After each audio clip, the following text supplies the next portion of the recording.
Imagina a una pequeña hormiga. Está en el punto A y quiere llegar al punto B, pero, ¿cómo podemos medir su viaje? Aquí es donde entran dos conceptos clave, el recorrido y el desplazamiento. El recorrido, que representamos con la letra E, es la distancia total que la hormiga caminó.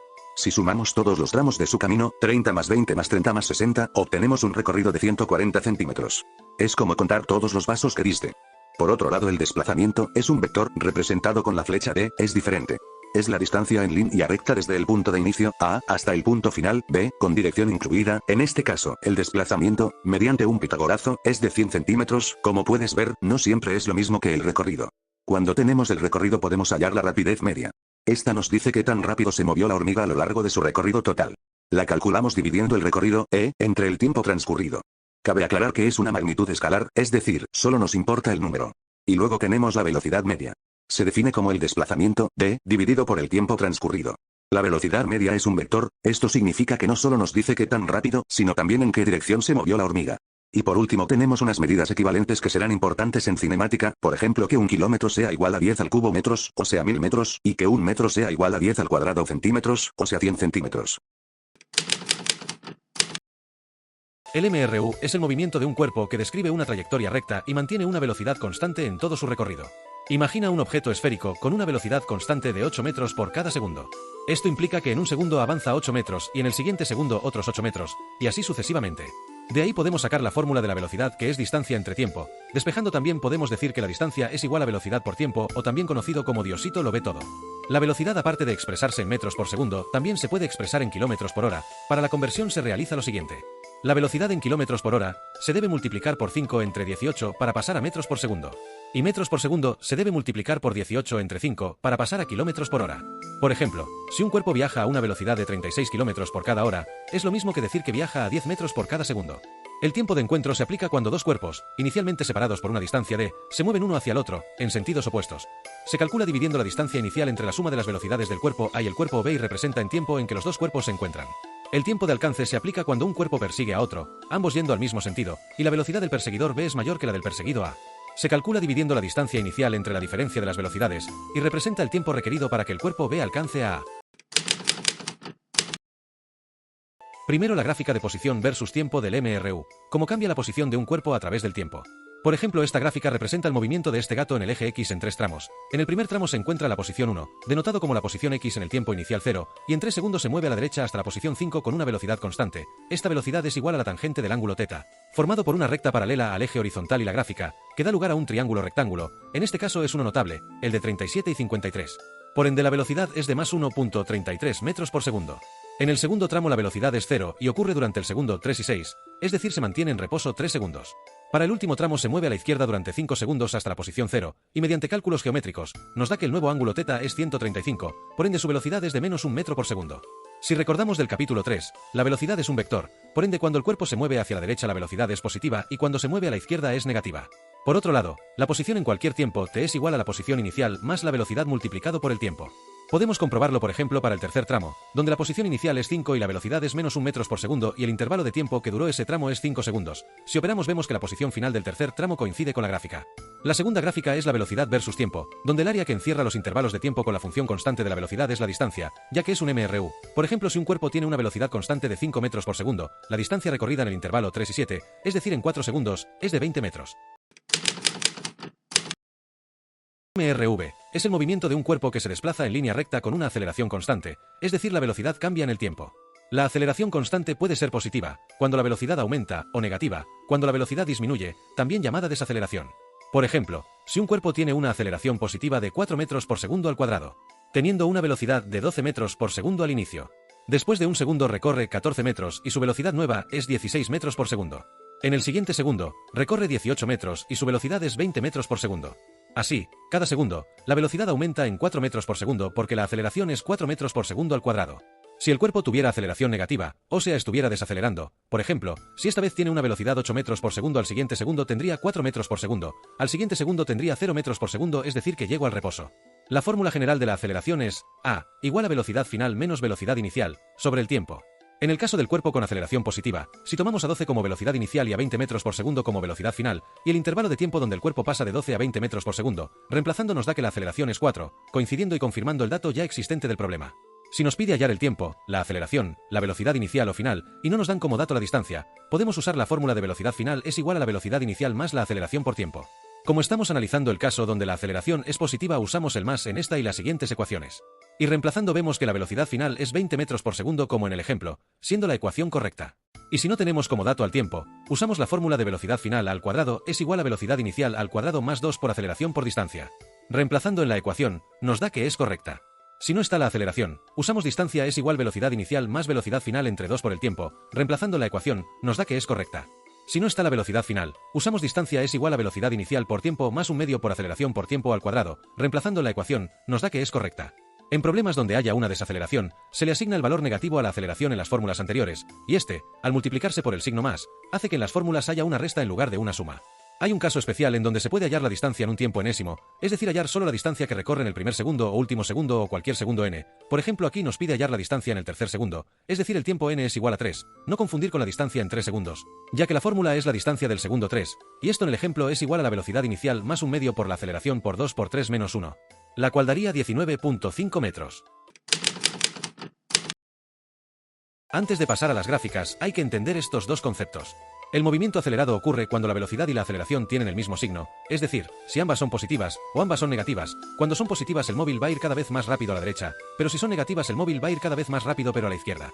Por otro lado, tenemos el movimiento desacelerado. Sucede cuando la velocidad y la aceleración tienen signos opuestos. Por ejemplo, si la velocidad es positiva pero la aceleración es negativa, el móvil está dirigiéndose hacia la derecha pero está perdiendo rapidez hasta detenerse. Caso contrario, cuando la velocidad es negativa y aceleración positiva, el móvil está dirigiéndose hacia la izquierda pero está perdiendo rapidez hasta detenerse. Ahora vamos a la gráfica. En este tipo de movimiento es una parábola. Esto sucede porque la posición depende del tiempo al cuadrado, y su eje vertical es la posición en metros y su eje horizontal es el tiempo en segundos. Imaginamos un móvil, que por ejemplo puede ser un auto, tiene una aceleración constante de 0.1 metros por segundo al cuadrado, y una velocidad de menos 0.5 metros por segundo, iniciando su recorrido en la posición 3.25 metros. Esta se conoce como la posición en el tiempo cero, y está sobre la línea de acción que es el eje de la posición, desplazándose hacia la izquierda y perdiendo velocidad, ya que la velocidad y la aceleración tienen signos contrarios, representado por este tramo rojo.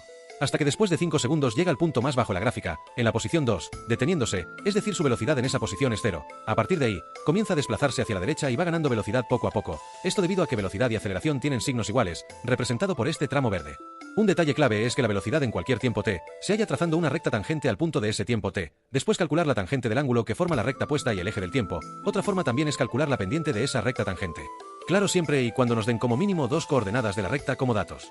Por ejemplo, si queremos hallar la velocidad en el segundo 15, trazamos la recta, encontramos el ángulo z, y con los dos datos necesarios, formamos un triángulo rectángulo, nos da que z es 45 grados, y la tangente de 45 es 1, por lo tanto en el segundo 15 la velocidad es de 1 metro por segundo.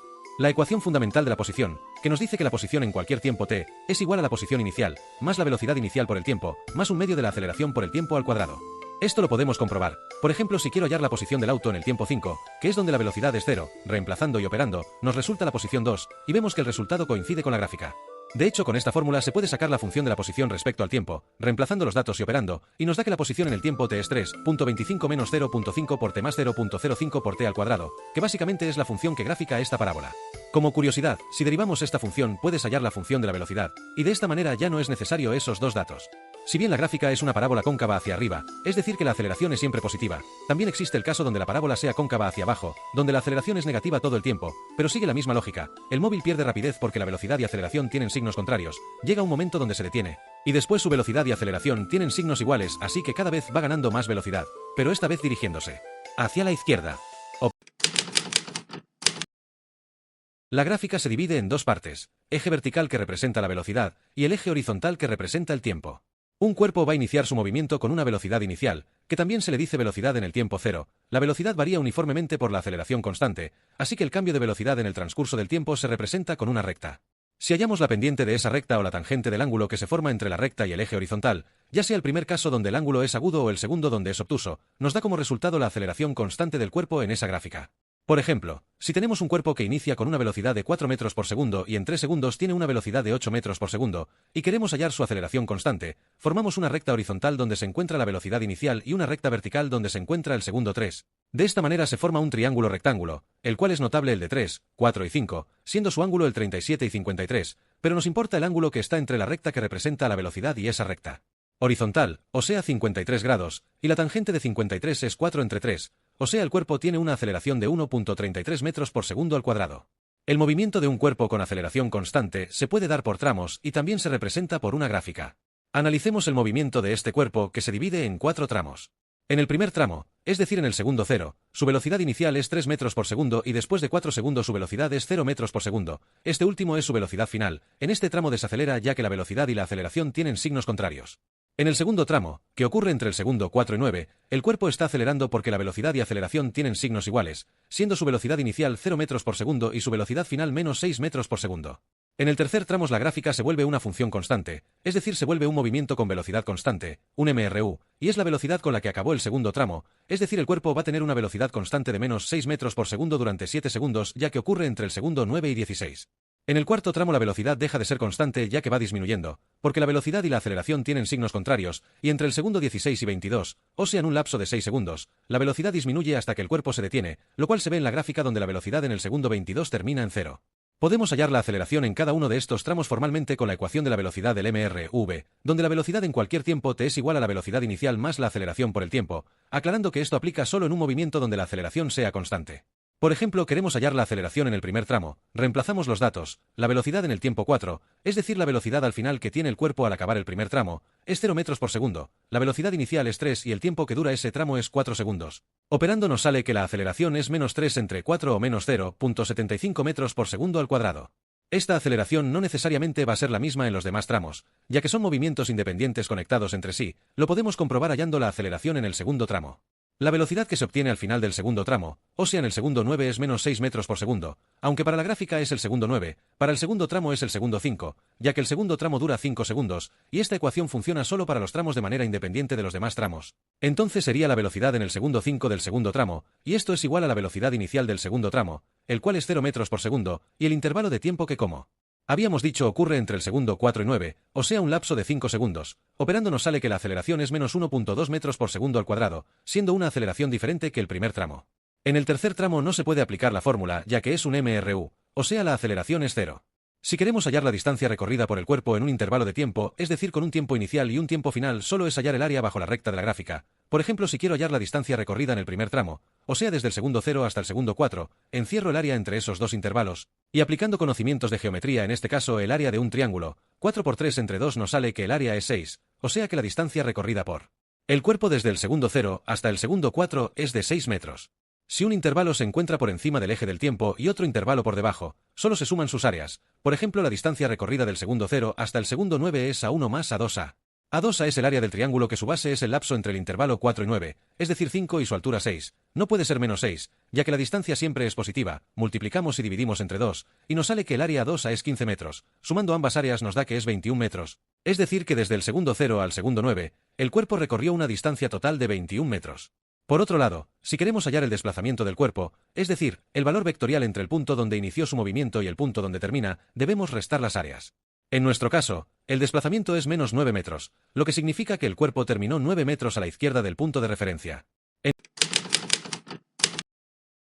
Imaginamos un objeto que se mueve con una aceleración constante de 3 metros por segundo al cuadrado. Al tratarse de un movimiento rectilíneo uniformemente variado, debemos recordar que la aceleración no cambia, por lo que en nuestra gráfica se representará como una línea recta horizontal a la altura del valor 3. Si la aceleración fuera negativa como menos 3 metros por segundo al cuadrado, la función constante estará por debajo del eje del tiempo. Pero en este caso usaremos la aceleración positiva. Si nos pide calcular cuánto varió la velocidad en un intervalo de 6 segundos, o sea desde el segundo 0 hasta el segundo 6. En una gráfica de aceleración versus tiempo, la variación de velocidad es exactamente igual al área que se forma bajo la línea. Haciendo una aclaración que la variación de velocidad es básicamente la velocidad final menos la velocidad inicial.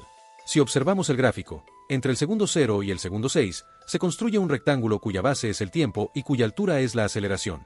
Para obtener el resultado final, simplemente multiplicamos estos dos valores. Multiplicamos la base de 6 segundos por la altura de 3 metros por segundo al cuadrado, lo que nos da un total de 18. Esto significa que la velocidad del cuerpo aumentó exactamente 18 metros por segundo durante ese periodo, independientemente o sin importar de con cuánta velocidad inicio. En conclusión, en cualquier gráfica de aceleración, el área sombreada siempre será tu variación de velocidad. En pantalla vemos las 4 ecuaciones vectoriales expresadas en su forma escalar. Para calcular la velocidad final o la altura, Usamos las fórmulas tradicionales sumando la gravedad si el cuerpo baja y acelera, o restándola si el cuerpo sube y frena. Si un problema no te da el tiempo, la opción ideal es usar la ecuación de velocidades al cuadrado. Recuerda una propiedad clave: cuando un objeto es lanzado hacia arriba y su velocidad se reduce a cero, alcanza su altura máxima, la cual se calcula directamente dividiendo la velocidad inicial al cuadrado entre 2 veces la gravedad. Analicemos el ejemplo gráfico. Si lanzamos una esfera hacia arriba a 40 metros por segundo, y asumimos una gravedad redonda de 10 metros por segundo al cuadrado, el cuerpo perderá exactamente 10 metros por segundo de rapidez cada segundo. Observa la subida: tarda un segundo en pasar a 30, otro segundo a 20, luego a 10, hasta detenerse por completo en el punto más alto. El tiempo de subida es de 4 segundos. Por simetría, el tiempo de bajada será idéntico, sumando un tiempo de vuelo total de 8 segundos. Además, a un mismo nivel, la velocidad de subida es igual a la de bajada. Finalmente, veamos los números de Galileo. Cuando un cuerpo se suelta desde el reposo, la altura recorrida se resume en la fórmula 5 por el tiempo al cuadrado. Si medimos las distancias tramo por tramo en intervalos de un segundo durante la caída, se genera una proporción fija. En el primer segundo el cuerpo desciende 5 metros, en el siguiente, 15 metros, luego, 25, y en el cuarto segundo, 35 metros. Estas alturas notables progresan siguiendo los números impares, 1, 3, 5 y 7, multiplicados por la constante 5. Conocer esta relación te permitirá resolver problemas de forma más visual. Un caso clásico de composición de movimientos. Se produce cuando un objeto es lanzado horizontalmente desde cierta altura y actúa únicamente la gravedad. En el eje X no hay aceleración, por lo que la velocidad horizontal Vx es constante. En el eje Y, el cuerpo cae libremente, por lo que su velocidad vertical Vy aumenta uniformemente debido a la gravedad, que aproximamos a 10 metros por segundo al cuadrado. La trayectoria resultante es una semiparábola. En este ejemplo conocemos la velocidad horizontal inicial, que es de 5 metros por segundo, y el alcance horizontal total, que es de 20 metros. Nuestra incógnita es la altura h desde la cual fue lanzado. La clave para resolverlo es que el tiempo de vuelo es el mismo tanto para el movimiento horizontal como para el vertical. Por eso, primero calcularemos el tiempo usando el eje X, y luego lo usaremos en el eje Y para hallar la altura. En el eje horizontal, al no haber aceleración, usamos la fórmula del movimiento rectilíneo uniforme: distancia es igual a velocidad por tiempo. Sustituimos la distancia recorrida, 20 metros, y la velocidad constante, 5 metros por segundo. Despejando el tiempo, obtenemos que el cuerpo tardó 4 segundos en recorrer esa distancia horizontal. Ese mismo tiempo es el que tarda en caer desde la altura h hasta el suelo. En el eje vertical, el cuerpo parte con velocidad inicial 0 porque el lanzamiento es horizontal. Usamos la ecuación de caída libre: altura es igual a 1 medio por la gravedad por el tiempo al cuadrado. Con la gravedad de 10 metros por segundo al cuadrado, la expresión se reduce a altura igual a 5 por tiempo al cuadrado. Reemplazamos el tiempo de 4 segundos, elevamos al cuadrado obteniendo 16, multiplicamos por 5 y obtenemos que la altura es de 80 metros. Ese es el resultado principal del problema. Ahora analicemos cómo varían las velocidades con el tiempo. La velocidad horizontal Vx permanece constante en 5 metros por segundo en todo momento, porque no hay fuerzas horizontales. La velocidad vertical Vy comienza en 0 y aumenta 10 metros por segundo cada segundo, debido a la gravedad. Así, al cabo de un segundo Vy es 10 metros por segundo, a los 2 segundos, 20, a los 3, 30, y a los 4 segundos, 40 metros por segundo. La velocidad resultante v es la suma vectorial de ambas componentes y se calcula con el teorema de Pitágoras. V es igual a la raíz cuadrada de Vx al cuadrado más Vy al cuadrado. Por ejemplo, cuando Vy es 10 metros por segundo, la velocidad total es raíz cuadrada de 25 más 100, que es raíz de 125, lo que simplificado es 5 por raíz de 5 metros por segundo. Esa es la rapidez real con la que se mueve el cuerpo en ese instante, en dirección tangente a la trayectoria. El movimiento describe la trayectoria de un objeto lanzado con cierto ángulo, resultado de combinar un movimiento horizontal uniforme con uno vertical acelerado por la gravedad.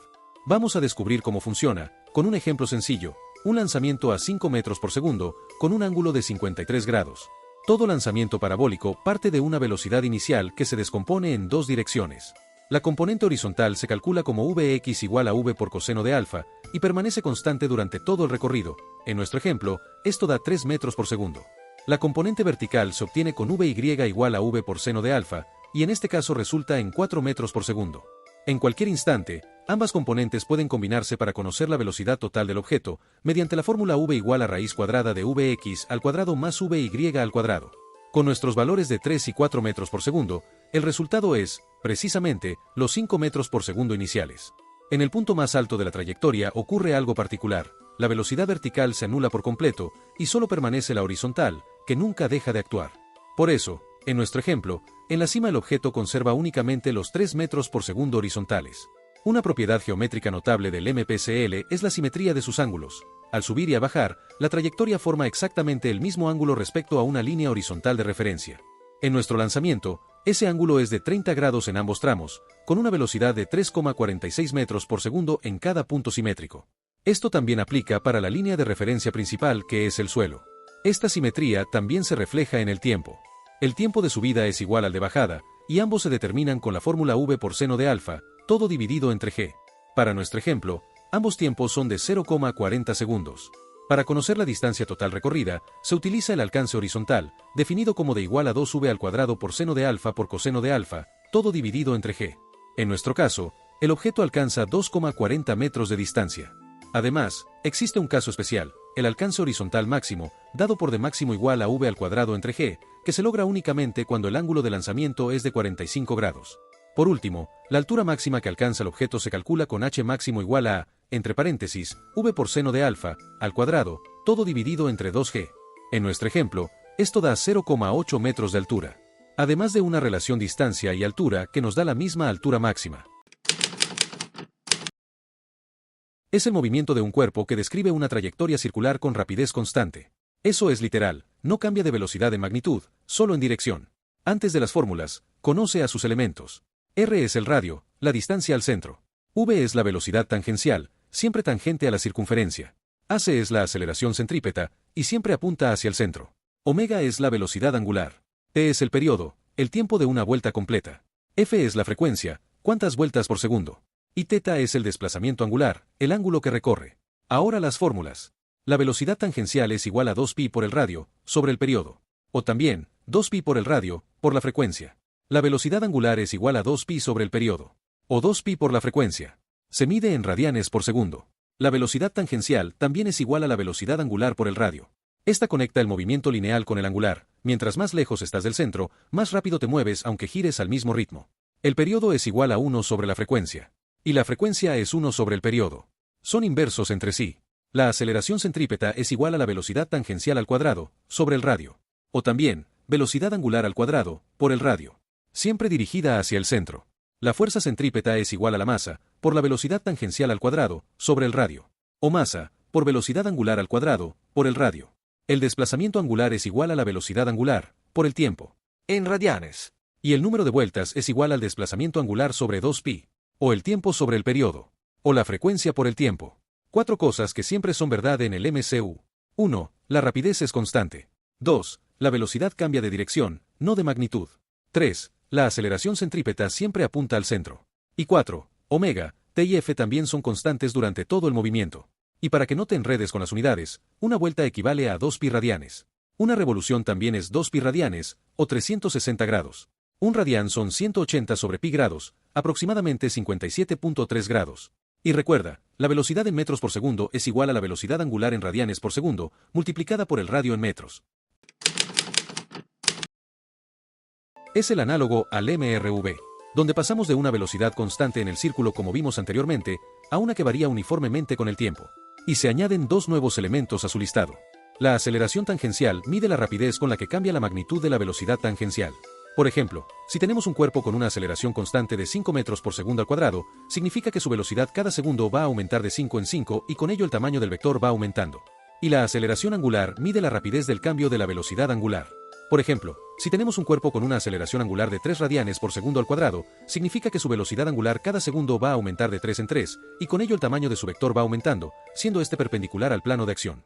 La fórmula que une estas aceleraciones es esta. Sus fórmulas, si las ves algo familiares, es porque tal cual son las mismas que las fórmulas de MRV. Solo que la aceleración en sus respectivos casos es reemplazada por la aceleración tangencial y angular. En el análisis tangencial la distancia es la longitud de arco L, mientras que en el análisis angular la distancia son los ángulos. Se usa positivos si sus respectivas velocidades aumentan, y negativos si disminuyen. Por último, si te piden la aceleración instantánea, no es más que el vector resultante de la aceleración centrípeta y la aceleración tangencial, con la clásica fórmula de Pitágoras. También hay otras propiedades para resolver más rápido algunos ejercicios en particular.